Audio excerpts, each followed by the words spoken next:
Mom, everything is ruined. My daughter Claire sobbed, staring at the red wine stains spreading across her wedding dress. How did this happen? I knew exactly how it happened.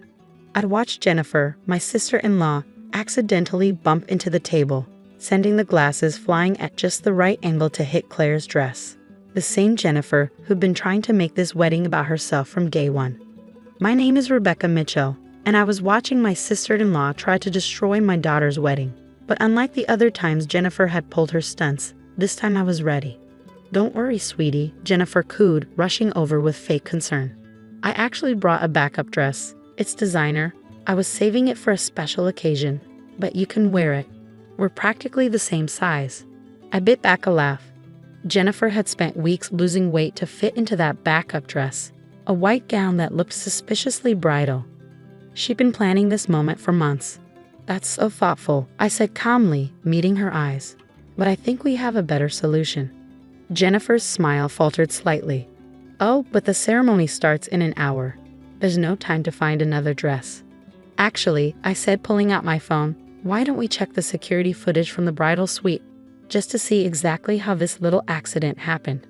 The color drained from Jennifer's face. Security footage? I nodded. I had cameras installed last week, after the cake samples were mysteriously ruined and Claire's original veil disappeared, and the florist received that fake cancellation call. I paused. Interesting timing on all of that, wouldn't you say? Claire looked between us, realization dawning on her tear-stained face. Aunt Jennifer, did you do this on purpose? Of course not, Jennifer protested, but her voice shook slightly. Rebecca, how dare you suggest? How dare I? I cut her off. How dare you try to ruin my daughter's wedding? Though I have to admit, you've gotten better at this since Sarah's wedding. Jennifer went very still. Sarah was my other daughter, whose wedding 3 years ago had been plagued by mysterious accidents until she'd been forced to use Jennifer's help to fix everything. She'd ended up sharing her spotlight with Jennifer, who'd used the wedding to announce her own pregnancy. A pregnancy that conveniently miscarried 2 weeks later. I don't know what you're talking about, Jennifer said stiffly. Really? Should we call Sarah? Ask her about how you spilled red wine on her dress too. Or how about Madison's quinceañera last year? Emma's graduation party? Every family event, Jennifer had to be the center of attention. Had to sweep in and save the day from disasters she created. But not this time. Claire, honey, I said to my daughter, why don't you go with Madison to the other room? I have something to show your Aunt Jennifer. After they left, I turned to Jennifer, dropping my pleasant smile. You really should have checked those cameras before you pulled your little stunt. I pulled out my tablet, showing her the crystal clear footage of her deliberately knocking over the wine. But that's not all I have. Would you like to see what else I've been collecting? Jennifer's face went from pale to ashen as I pulled up email after email, text after text. Conversations she'd had planning her sabotage. Conversations with the florist she'd bribed, the baker she'd threatened, the boutique where she'd bought her backup dress weeks ago. How did you get access to your messages? Let's just say you should really change your passwords more often, especially after borrowing someone's phone to make a call during a family dinner. I watched her process what this meant, that I had proof of every scheme, every manipulation, every calculated move she'd made to ruin today. What do you want? She whispered. I smiled, thinking about the garment bag waiting in my car. Oh, Jennifer, we're just getting started. Follow me, I said to Jennifer, heading toward the parking lot. My heels clicked against the pavement, each step measured and calm despite the satisfaction building inside me. Jennifer trailed behind, her designer heels not quite as steady. Rebecca, surely we can talk about this. I never meant to get caught. I finished, reaching my car. No, I'm sure you didn't. Just like you didn't mean to get caught sending those anonymous texts to Claire about her weight last month. The one suggesting she might not fit into her dress. Jennifer froze. How did you know about those? The same way I know about the bridesmaids' dresses you had altered to be unflattering, or the makeup artist you paid to make Madison look washed out in photos. I opened my trunk. I've been watching you, Jennifer, for months. Inside the trunk was a garment bag, long, elegant, and clearly expensive. Jennifer's eyes locked onto it. What is that? This? I unzipped the bag slowly. This is the dress you ordered. The real one. Not that white monstrosity you brought to upstage my daughter. Inside was an exact copy of Claire's ruined wedding dress. Same designer, same size, same exquisite details. But that's impossible, Jennifer stammered. That dress was custom made. One of a kind. I smiled. You're right, it was. Until I contacted the designer 3 months ago, right after I found your first email to them asking about Claire's dress specifications. Funny how helpful people can be when you explain that someone's trying to sabotage a bride's wedding day. Jennifer's face twisted with anger. You've been spying on me? No, Jennifer. I've been protecting my daughter. There's a difference. I lifted the dress carefully. Though I have to admit, watching you plan everything thinking you were so clever. It was almost entertaining. You can't prove anything, she said, but her voice wavered. I pulled out my phone, playing a video, Jennifer in the bridal suite, carefully plotting her movements with the wine glasses. The timestamp was clear, just 15 minutes ago. Can I? I have dozens of videos like this, emails, texts, witness statements from the vendors you tried to bribe. Even that poor makeup artist you threatened. She was quite happy to help once I explained what was really going on. Jennifer's perfectly made-up face crumpled slightly. What are you going to do? That depends on you. I handed her my phone. First, you're going to call your husband and tell him you're feeling ill. You're leaving. Now. David won't believe. David has seen the videos I cut in. All of them. Including the ones from Sarah's wedding. He's waiting to talk to you at home. Her hand shook as she took the phone. I watched her make the call, watched her lie smoothly about a sudden migraine. She had plenty of practice lying to David over the years. Now what? She asked after hanging up. Now you have a choice. You can leave quietly, let Claire have her perfect day, and we'll discuss the terms of my silence tomorrow.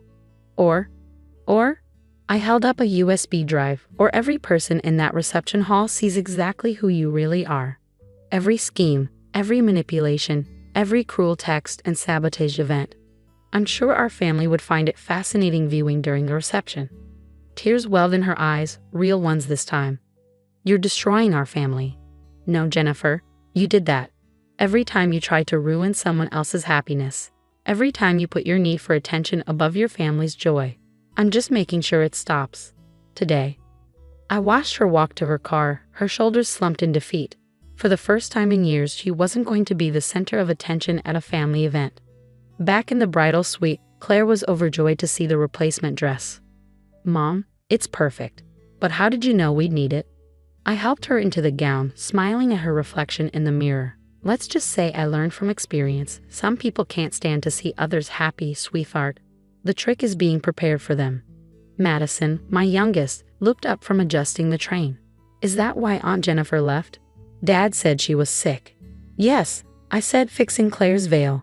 I think she'll be sick for quite a while. Now let's focus on making this day perfect for our beautiful bride.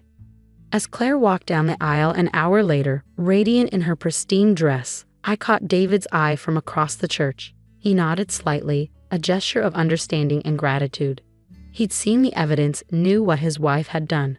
That conversation would be its own kind of justice. My phone buzzed quietly, a text from Jennifer. We need to talk. Tomorrow. I smiled, typing back, yes, we do. And Jennifer, bring your calendar. We have quite a few events to discuss. The day after the wedding, I sat in my home office waiting for Jennifer. The USB drive lay on my desk beside a thick folder of printed evidence. Every scheme, every manipulated event, every cruel message she'd sent over the years. At exactly 10 a.m., the doorbell rang. Jennifer stood there, looking nothing like her usual polished self. Her eyes were red, her designer clothes slightly rumpled. Come in, I said, leading her to my office. I assume you've had an interesting conversation with David? She sank into the chair across from my desk. He's leaving me, she whispered. After seeing those videos, reading those messages, he said he doesn't even know who I am anymore. Don't you mean who you've always been? I asked quietly. The woman who ruined her niece's graduation because she couldn't stand not being the center of attention.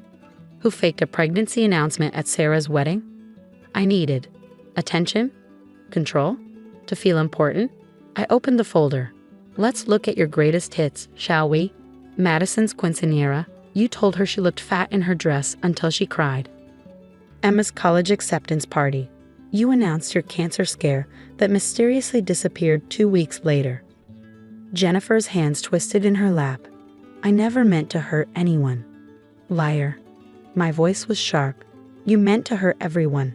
Every time someone else had a moment to shine, you had to dim their light. Had to make it about you.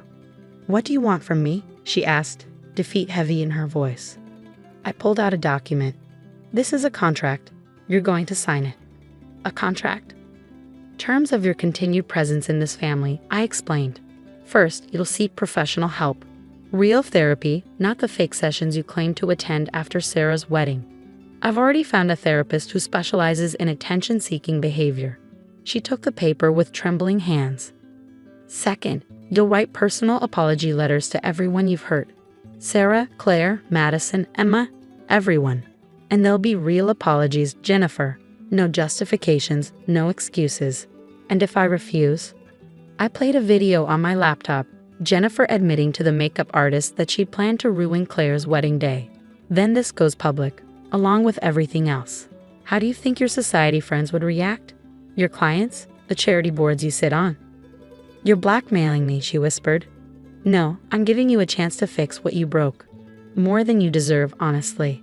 She stared at the contract for a long moment. David's already seen all of this, hasn't he? That's why he's leaving. I nodded. He deserved to know who he married. Just like our family deserved to know who was sabotaging every important moment of their lives. Slowly, Jennifer picked up the pen.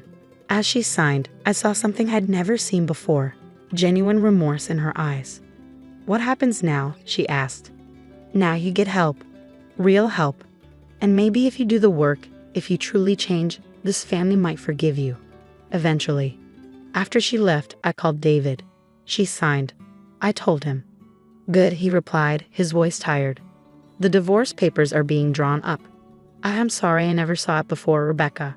All those years, all those ruined events. I should have known. We all should have, I said. But now we do. Over the next few months, Jennifer kept her part of the bargain.